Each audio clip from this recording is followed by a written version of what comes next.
What is up, I Love Basketball TV? It's Coach Ryan Rizuki, and today I'm going to be helping you to get a perfect shooting form. Let's get to it.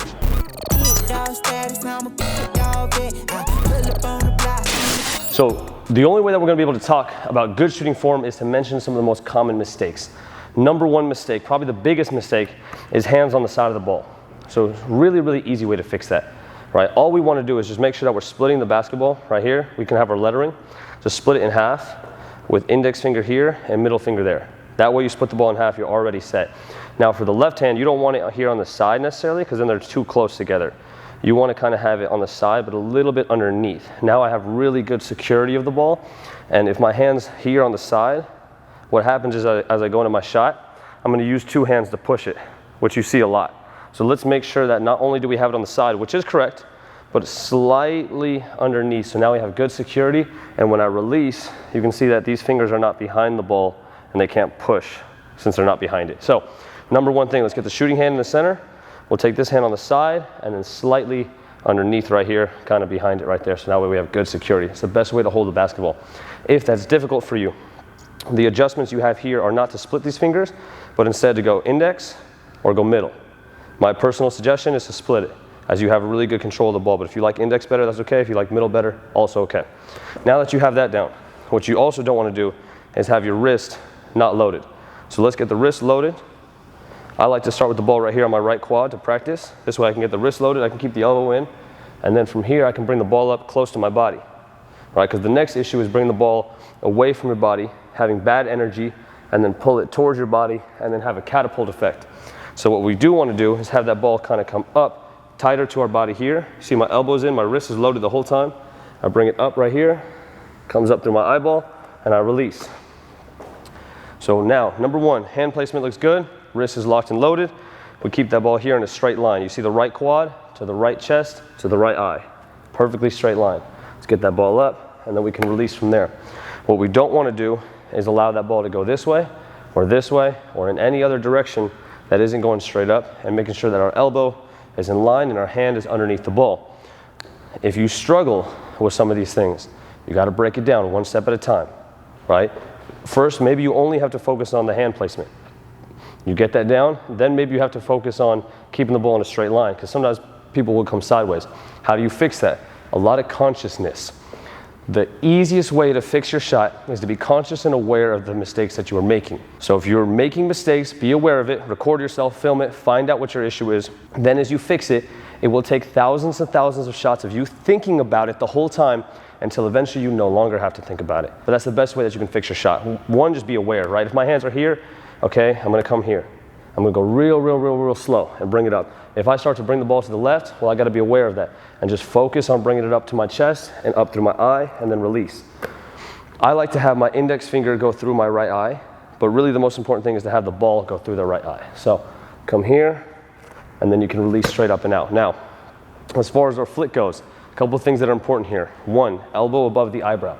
So every single shot, when I release, you can see the elbow right above the eyebrow. That way you have good arc on every shot. My fingers pointed down. This way I have a good snap. All right, now what you see is a lot of players who do not snap the wrist and they kind of have an open palm like this facing the ground, when really we need to make sure our fingers are facing the ground.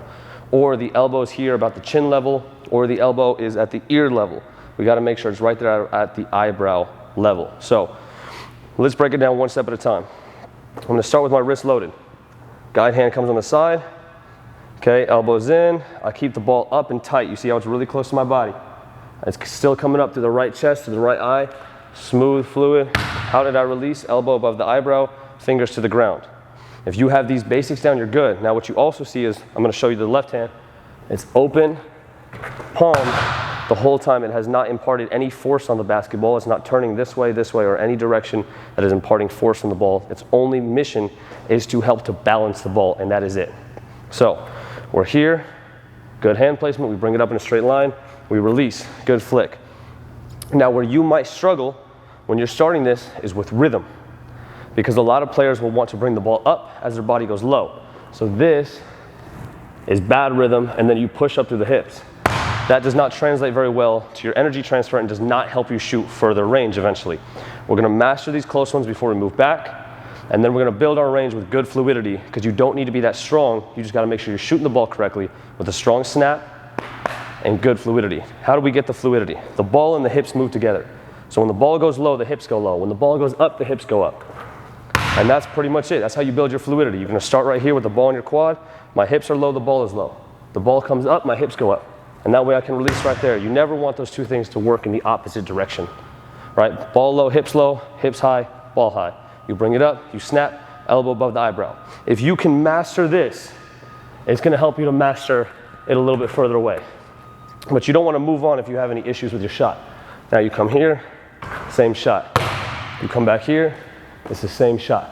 Starting from either that knee or that quad, but keeping the ball close. No matter where you are, right, bring it up nice and tight. You shoot the same shot. You see great rotation on the ball.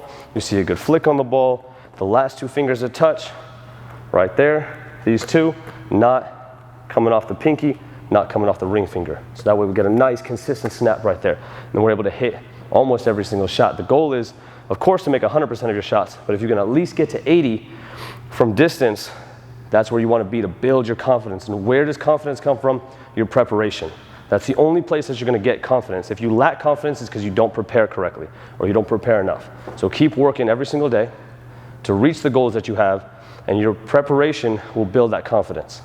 So for our drill today, we're going to build this drill to allow you to progress but still have that confidence and that strong mental state of mind. We want 10 straight from right here next to the basket. Ball low, hips low, ball high, hips high.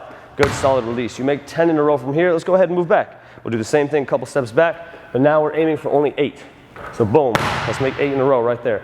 Holding that same follow through, getting that same rhythm and that same snap. You hit 8 in a row from there, we'll go ahead and take a couple steps back, do the same thing. We're gonna work 6. We'll keep moving back after these ones, and then we'll go to 4, and then eventually we'll go down to 2. And by the time you get to 2, you should be around the free throw line or a little bit farther depending on your range. But we're gonna take a couple steps back. We're aiming for 4 here. You get 4 in a row. We'll do the same thing, 2 in a row. And if you are stronger or you're building good range, you can make it challenging by forcing yourself to hit 10 in a row on every spot. But a good way to at least build that confidence with your range is just 10, 8, 6, 4, 2.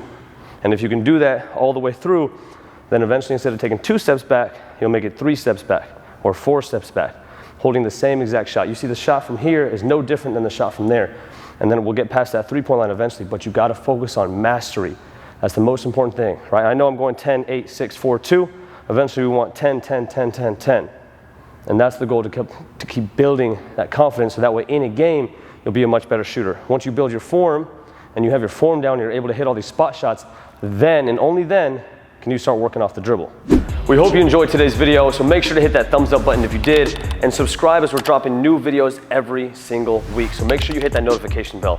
And if you hit the link and the pinned comment down below, it's gonna give you access to our new shooting program. So make sure that you go get that one, as it's an incredible program and it's gonna help you a ton.